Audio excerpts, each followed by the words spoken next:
All right, we are live. I'm so excited. It's Thursday. It's the positive effect. I'm excited. Um, yeah, thanks, Sherry. So, just to get started, I'm April Sobral. I am the host of this weekly show on LinkedIn where I get to bring on amazing leaders and just have a really honest, authentic, I'm going to use that word a lot today, Yeah. conversation around leadership, retail, and just other things that are on our minds. And so today I've got Sherri Sanjurjo on my show, and I love having conversations with you, Sherri, because I just learned so much. We were just chatting in the room before we got live. And I was like, we should be live right now having this conversation because it's always inspiring. But if Yeah. you can introduce yourself to our audience, tell us who you are, what you do for a living, and then we'll just jump into some conversation. Absolutely. Thank you so much, April. Every single time we talk, it's like a whole, oh, wow, and this and that. We always build off of each other, feed off each other, pour into each other. And I'm so honored to be here. My name is Sherri Sanjurjo, and I'm the business development director at a nonprofit organization called One Voice, One Team. I also am the CEO of Diamond Enterprise, which is a social enterprise that we basically do speaking, consulting, and training for youth programs.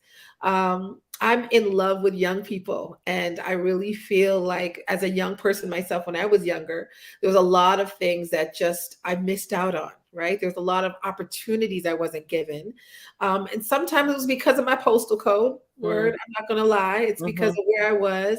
I was considered a vulnerable youth. That's what they would call me today, or a racialized youth, or BIPOC. There's so many words for me. mhm, Somebody would have even said I'm a troubled youth. But because of that, I was able to connect with certain people along my path and develop certain skills and connected to people that saw the brilliance in me and gave me a chance. And so I want to do that for other young people. I want to help them grow. So now I'm a speaker. Now I'm an author. Now I'm a coach, an executive business coach. Now I do all of these things now, but because I was given an opportunity. So that's my heart. My heart is to really give opportunity to young people for them to see their own brilliance, their own greatness, and then be able to manifest their dreams and then share mm. it with the world. That's me. Oh, I love that. And, that's why you're on our show today, because, this show is about people having a positive effect on others, whether that be a leader, whether that be a coach, whether that be somebody, and usually generally it's in retail, but, you are making a difference in the lives of a lot of young people. And, a lot of young people go into retail for their first Yeah. job, right? A lot of us hire those people. And so I think because it's Mental Health Awareness Month, I think it's a really good conversation to have and kind of bring to life and just bring more awareness to this program as well, because we only, tested it last year, got our den involved and sponsored Yes. some kids, right? So, and I Oh, will put the link in the show notes for this so that people can actually find this page, because we launched a program to get retailers kind of sponsoring your yeah. programs with One Voice, One Team to get them into a retail job. And I know that it's been a bit of a struggle to get this program going, and we just want to get more awareness. So Yeah. why is it so important, Sherri, in Yeah. today, like Mental Health Awareness Month, to, get more involved and understand like what's going on in the world of youth and mental health these days? You Yeah. work with these every day. Yeah. I'll say this, like at the top of the pandemic, I remember having a conversation. And let me just make sure that I'm being clear. My heart is with youth, but I also coach corporate executives. So Right. entrepreneurs that want to scale up their business and show up as an authentic leader. So let's read back now. So Get Your Life is Mm-hmm. our program that our den was so gracious enough to be a part of.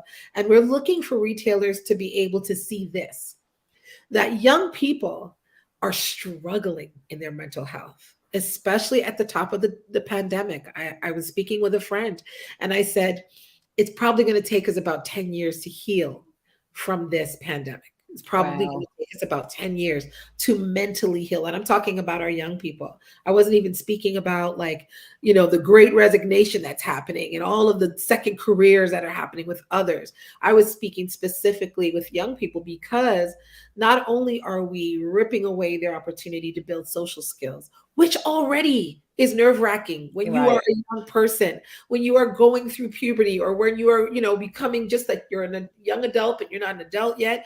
I still am trying to figure out my identity, how to overcome my nerves. There are adults that are still trying to overcome their Yeah. nerves. Real. That's real talk. Real talk. So we are saying to young people, you can do it, and then we pull that away and say, stay at home. And by the way, when you go out in public, make sure you wear a mask. Don't touch people. This. So we're already adding now all kinds of anxieties if you didn't already have them, right? So anxiety, depression has flown through the roof in regards to where young people are at today. On top of that, their social skills, their emotional social well-being, it's shaky, rocky, it's weak, it's weakened. A lot of young people that had to go online for school struggled. So education struggled. Am I smart? They feel like they're not smart because they weren't able to manage online. They're more in person. So they don't recognize that, it's not that it has nothing to do with your intelligence. It has everything to do with the way you learn and how you process information. But they're not there, right? They just feel Right. like I'm failing. I didn't do well. So boom, my self-esteem gets hit again, right? And so what I really want to say for retailers is, here's your opportunity. Here is your opportunity to give back to community, as well as bring in young people where you can be a part of their leadership journey. Now you can Right. be a part of their career development. And I know, April, you started when you were a young person as well. You started very young, and it was, something that you fell into, and then it grew. And look Oh at yeah. Yeah, yeah. And my son is a prime example of what you just actually articulated through a young person's journey. He was, about going to graduate the second year of the pandemic, Yes. came back to Toronto, ended up in a virtual program, didn't feel like he was being successful because the teachers had a hard time too, Yeah. and ended up dropping out of school because he just couldn't do it. And after being an athlete and having basketball wiped away from him, what do See? you do when you've been in sports 5 days a week, right? Yeah. So fast forward now, got a job, in the service industry, retail, and has fortunately a manager Get out. that has like embraced him, encouraged him, and like having that positive effect on him and building his self-esteem. So good. Luckily, he landed in a place with a good manager. And Thank God. that's, Right. and that's, that is what I teach managers, how to be good leaders, because we have an impact on the people Yeah. that we lead. And most of the time, young people, it's their first experience. My daughter will tell you her first experience in a retail store, she'd never work in retail again because she had a bad manager, Okay. So it's like, so important, right? That, that we actually recognize this and start doing something about it in our community. 100%. I love what you just said. I love what you said, because you said, that you realize that managers have such a great impact. I don't know if managers know that. No. I don't know if even executives understand and know how important it is to have a really good manager. I know we were just talking offline, and I was saying that one of your water bottles say, just be a good person, right? I don't know. Like, to me, it seems like a no-brainer. But for some people in business and in retail, and you're working with different personalities, it could be challenging. So when you do get a good manager, like, that is like golden. But how do we get, and this is, we could talk about this too. How do we get people that don't necessarily have great people skills? How do we get them to be authentic leaders, right? And how do we do that? Because I know that's something that you do as well, April. And I think that needs to be spoken about. I think that we take for granted that, because somebody might be, really good at certain things, we're just going to put them in a manager position. But are they good leaders, right? Right. Are they authentic in their leadership? And when I say authentic in their leadership, what I truly believe is, I think everyone has the ability to develop authentic genius. Right? Well, hold on a second. Like, explain and unpack that for me, because before we got on, I truly believe that when you're not being authentic to who you are, Yes. it actually messes with your mental psyche. Because when we show up at work every day and we're not actually being ourselves and we're acting like we have to be somebody else, Yes. it takes a toll on who we are mentally, and it impacts the whole of our entire life and the people that we work with. right? Absolutely. So, 1000%. so how do you said authenticity genius? Is that what you said? I call it authentic genius. I think Authentic genius. everyone has So the ability. unpack that. What does that mean? I will tell you. So I 1000% agree that not being authentic is harder, takes more effort mentally, even physically at times, right? It will take a toll on your physical body because there's stress involved, because you're putting so much effort in either people pleasing or jumping through hoops or trying to measure up to this illusion called perfection. Right. And so I think that all of those hidden expectations that are not really verbalized, but and sometimes they are when people are bold, but usually it's just like a hidden expectation, right? Please me, do this, look like this, act like this. And all of that, if it's not intuitive to who you are, can make you feel like I have to fit this model, I have to fit this particular image, but that's not necessarily who I truly am. And am I good enough? And it makes you start thinking. Now here's where the mental start. It makes you start thinking, am I good enough? Like who I am, my ideas, my creativity, the way I innovate, the way I show up at work. Is it good enough? So here's authentic genius, right? Google actually had a little bit of a handle on this. They had this program, I think it's called Bring Your Whole Self to Work, right? Okay. And it was really about inviting your authentic ideas, your creativity, how can we become more productive?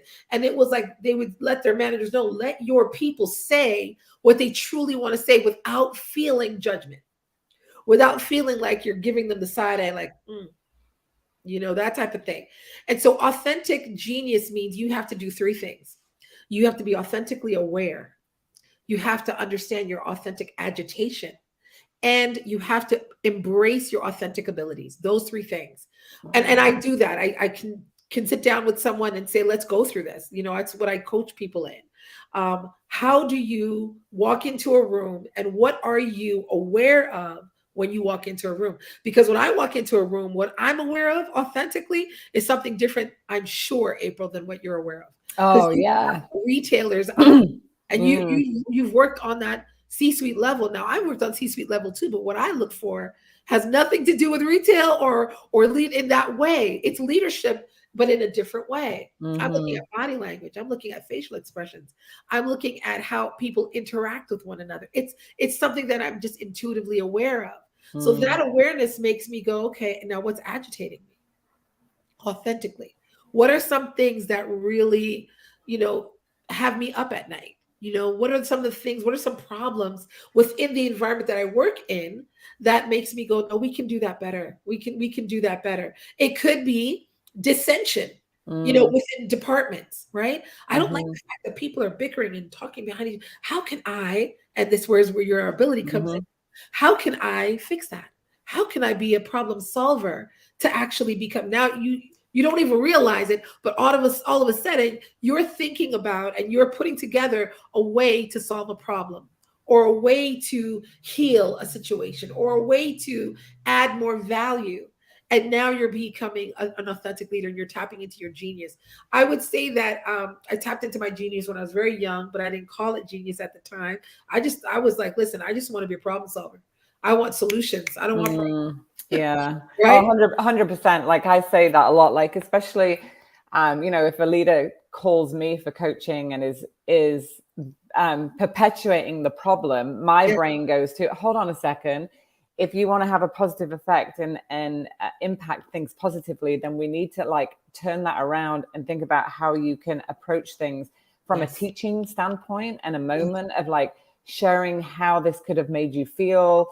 Share, like an example of that the other day, I was coaching somebody. It was like, somebody was like, oh, they're very judgmental, they're having all opinions of it. And I was like, okay, instead of calling me and having this conversation, why don't you call me and say, hey, April, how can I give this person this feedback and share that how it's making me feel authentically, and my team, so that when they leave with something that they learned in a positive way. But I got to be able to share my truth, because I think that is, people don't like to deal with conflict, and they don't like to give feedback.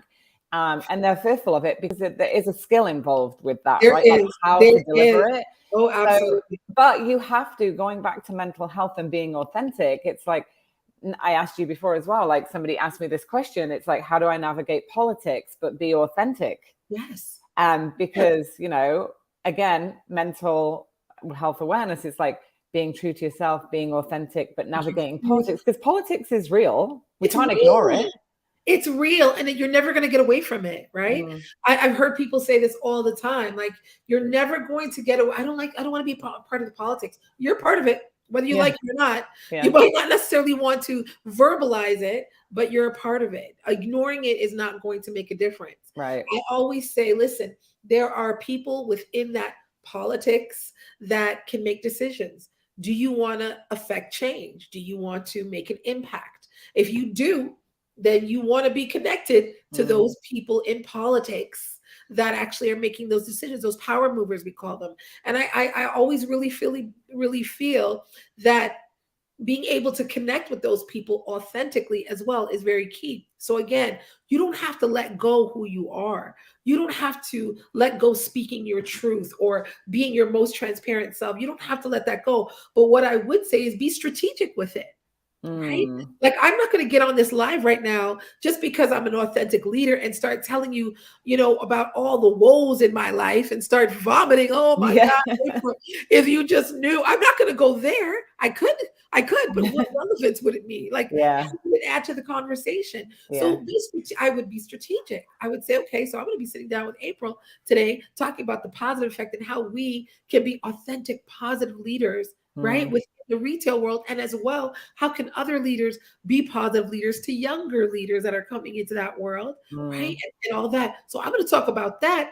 And I know that I'm going to be strategic with what some of the things I say. So if I was speaking to somebody who's saying, I don't want to be part of the politics, do you want to make impact? Do you want to have your voice heard? Great. So you're going to have to be part of the politics. Connect with that person authentically. What is it that moves them? What drives them? What is it that they respect or admire? Is there a place where you can connect authentically and not lose yourself and not become a people pleaser because, well, he likes it, so now I have to like it, or she likes this, so now I'm going to have to say I like. No, just find that connection. And I feel like, honestly, there's many places that we can connect, Yeah. And I think it's like communication is key, right?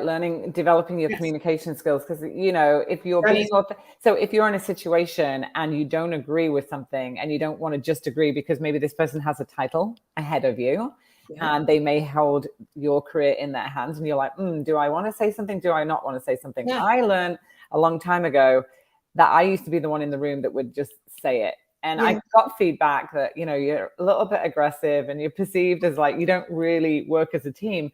And I had to reflect on how I was saying it. Right. And delivery. So instead of saying, I don't think that's right, and what do you think about my idea? I would start approaching things like, you know what, that's a really great idea. There we go. What if we added this onto it or looked at it this way as well?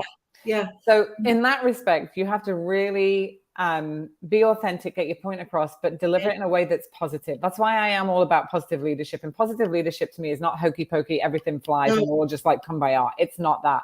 It's just really, because I have to demystify that, because they're like, you're so happy and positive, that's not real. And how do you get your point across and how do you hold people accountable? And I'm like, there is a way to make people feel good about the decisions that's being made, because you said it earlier before we got on, it's like people remember how you made them feel, not actually what you said. Always. Right. And so my experience of that was when I was just being aggressive, it was like, I'm not making people feel good and the energy exchange about how I'm saying it. Whereas when I flipped it around the other way and I acknowledged what they had said and seen what they had said, but then also added something to it, then they felt better about it. Now you can actually get things moving and going in a good direction. Yeah. Well, you just said it. There was an energy exchange. You recognize that. I think that a lot of times that we don't recognize that when we interact with one another, there's an energy that's exchanged. So it's either you be intentionally aware of it or you don't. And if you don't become intentionally aware of it, it could be to your detriment and have people misunderstand what you're trying. You probably had great ideas, but nobody can really hear it. I went through that myself. I learned something though, because I was that aggressive person as well. And I would be like, bump that. This is what I think. People were like, "Did she just bought my idea?" And I was just like, wow, I didn't realize. But I was just so passionate, right? Mm, One of the things that I learned is instead of saying but, I would use the word and. Just something mm, as simple as a language change, right? Because it's a perspective change as well, but I think it's also a language. So if we want to interject or if we wanted to add something positively to the conversation and be authentic with our ideas, because I think that there's so much missed at the meeting table. There's so many amazing ideas, creativity, innovation, more productive ways to be effective. There's so much, but mm. people don't say it because they feel that they can't be authentic, right? They can't say it the way they truly feel because they, as you just said, They don't want to be judged, right? I don't want to be judged. I don't want to hurt anybody's feelings. I don't want this person to think I'm coming for their job or whatever, whatever it is, right? There's Mm-hmm. so many apprehensions. But if we say, that's an amazing idea. And another thing that we might maybe do is now you're in addition, you're not knocking anyone down, but you're saying that's a great idea. And I'm going to add my piece to it. Oh, I like that. Yeah. So there's an exercise that I do with my clients. It's called but and. Because if I say, that's a great idea, but I think I just dismissed you, right? Right. I've just pushed you right out the way. But if I said this exact same thing and added, and that's a great idea. And I think, Well, you can yeah, just feel the energy from that right shifted, away, shifting, right? shifted, And right? you are being authentically you, just using and instead of but. So I Just think a that's little one. great because I think demystifying as well what authenticity Yes, is, because it's like you do have to show up authentically you, and you can. And I think the more that I did that as I grew in my career, the actual better results I had, people responded to me better when I started to kind of take down that mask and be a yes, little bit more softer. But you 100. still have to be competent, right? Yes, You yes, still have to be competent. You still have to show up with your skills, your abilities, no matter what, and your personality, yes, and kind of blend those together. And I think that's where people have a hard time. They're like, they think I have to show up at work in this one way. And yes, then, at home, I'm a different way. And that is just not mentally well for anybody. There's so much talk about self-care, self-care, self-care, but like yes. just showing up and being you is self-care. I love that you said that. I think that is so brilliant. And I think that there's a lot of people that don't understand that they can be professional and authentic at the same time. I think they feel it is there's a differentiation because yes, we are one way at home, more relaxed, more easygoing, whatever. And when we're at work, there's a little bit more of intention and strategy to what we do. There are tasks, there are projects, there are, connections that we need to make. But I really want people to understand you can still be authentic and professional. That's Mm, why I call it authentic leadership because one does not have to be sacrificed, I would say, right. for the Yeah. other. Yeah, no, I think that actually, to be honest, you're most productive when you're authentic. I don't know about anybody else, but I know when I've ever worked with anyone that's like, I hit a ceiling, I've gotten a block, I can't get through. I'm like, okay, let's put the task down for a second. Tell me how you're feeling about the task. Tell me what do you really want to have happen? And when we get to the actual goal and how they feel about that, they can tap back into that passion in seconds. Mm, Seconds, right? And then yeah. all of a sudden their creativity starts flowing. I feel like if you want to be most creative or innovative or productive at work, connect to your authentic leadership. Connect to it. Yeah. And that's, like I get up and meditate every morning, and listen to a few different things on YouTube every day. And, Yeah. I was listening to one this morning and she's like, if you're just not feeling good, check in with your emotions, because Yes. then you're not like connected to who you truly are, There which we go. means you're not being authentic, which means you're actually not going to have a good experience and perform the best. And you're just kind of going like upstream on a river that's going downstream.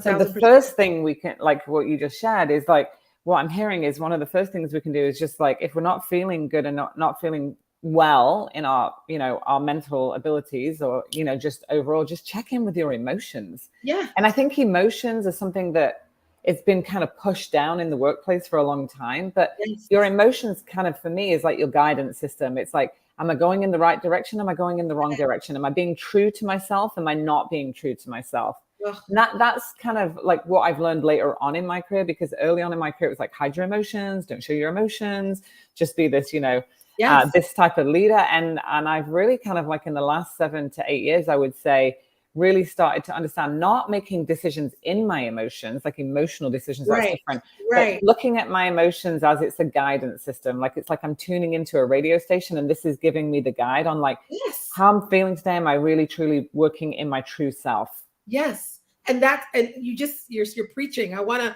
stand up and just clap you right now. Like that's what it is. It's true, being true to yourself first, right?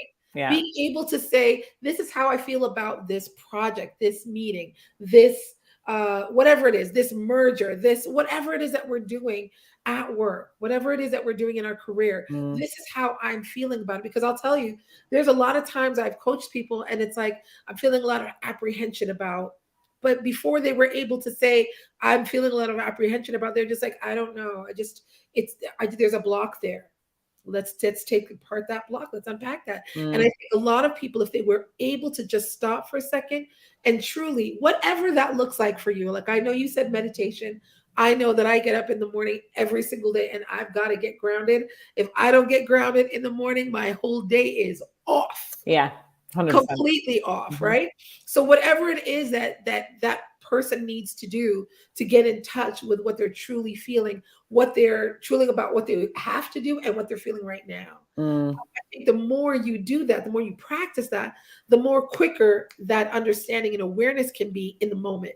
So if you're in a situation at work and you're feeling a block, you'll be able to go, wait a minute, why am I feeling blocked? Right. Or why am I feeling triggered? Why did that statement trigger me that way? Why am I feeling emotional? And not discount it or suppress, as you said that you had to in the beginning. Really welcome that and really say, okay, let me figure out what this means and how that's going to impact the way I show up every day. And again, like I'm gonna hail Google. I know they haven't even paid me for this, but but really and truly, like they have this whole program called Bring Your Whole Self to Work. And it's really just that, being able to say and feel and think authentically in your truth, and then how that specifically impacts your work on a daily basis. I love that. And if every leader got up tomorrow morning and just had Yeah. their goal to Yeah. allow people to come to work and just share and listen to what they are saying versus how they are saying it, because we judge a lot of people on how somebody's saying it because it's making True. us feel a certain way, it threatens us, whatever.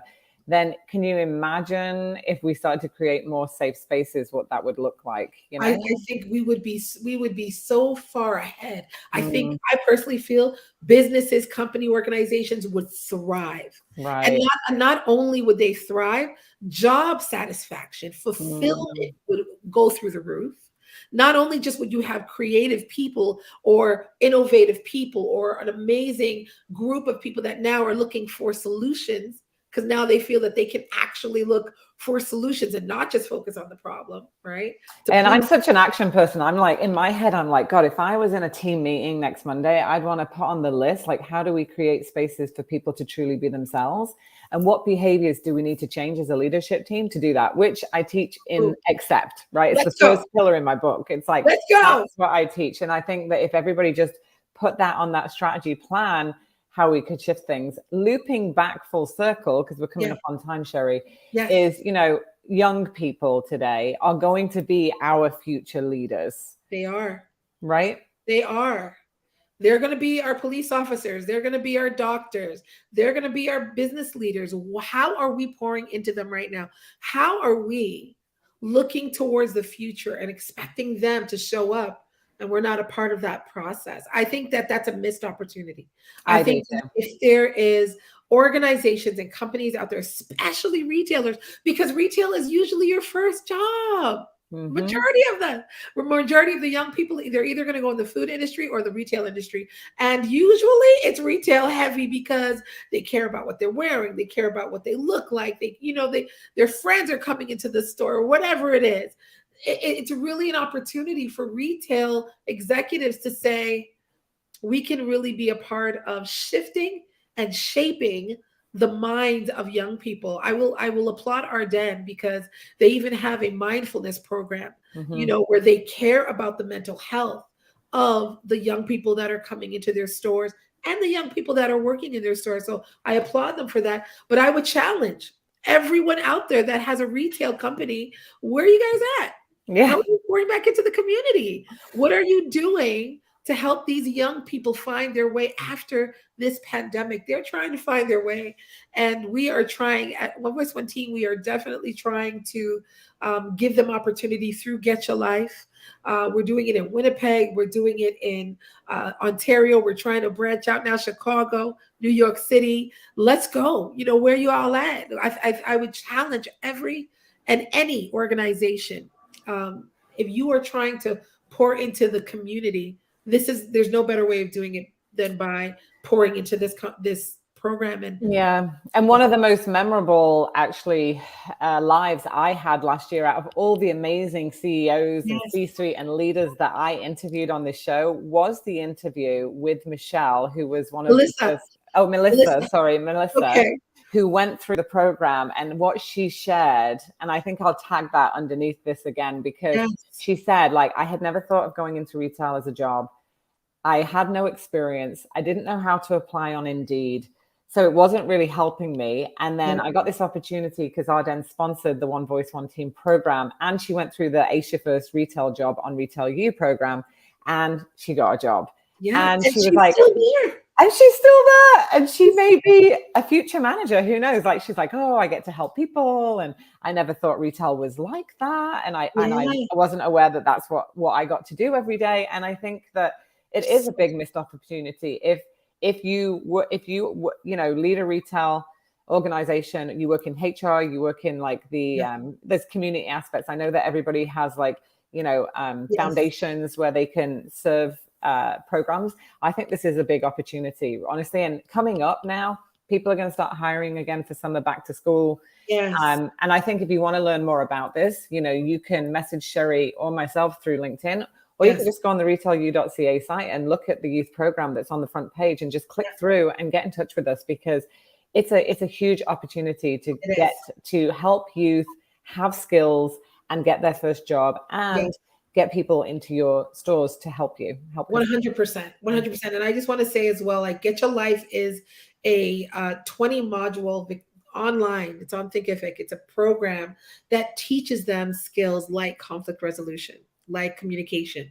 We just finished talking about how to show up authentic and just changing a but to an and. We talk about that. We teach them that. We teach them how to not just self-advocate, but how to advocate for others. We teach them how to prioritize. So these are things that we're pouring into them so that they can build their employability skills, because they're young people and because they're out of touch. And this really builds them. So even for an organization or a company that wants to jump on board, understand that they are going to be going through an intensive training. Then they're going to be taking April's How to Ace Your First Job in Retail course. And then we're going to be sending them to you. So we do a little bit of I would say, soft recruiting for you. And it takes a lot of work off of your HR department's hands as well. Yeah. So, it's always such an enlightening, inspiring conversation talking with you, Sherri. So thank you so much for sharing all of that. I've learned so much from you today. Thank you so much for having me. It's always, always, always a pleasure. So with that, we're going to wrap up another episode of The Positive Effect. Get in touch, fire up. You find this in your feed, share it with as many people as you can. Tag somebody in HR. If you're not in retail, tag somebody in HR. But if you are in retail, I'm calling on my industry and my network to share this with as many people as possible and get in touch. Make a difference. Decide today that you're going to help a young person with their mental health journey of like employability skills and building their confidence, like Sherri said, and all of these skills that can help them. They are your future leaders. And like I said, retail as a whole, there's so much more we can do. Yes. So with that, I'm going to say thank you so much. And we'll see you all on another episode. Thank you, guys. Thanks, April.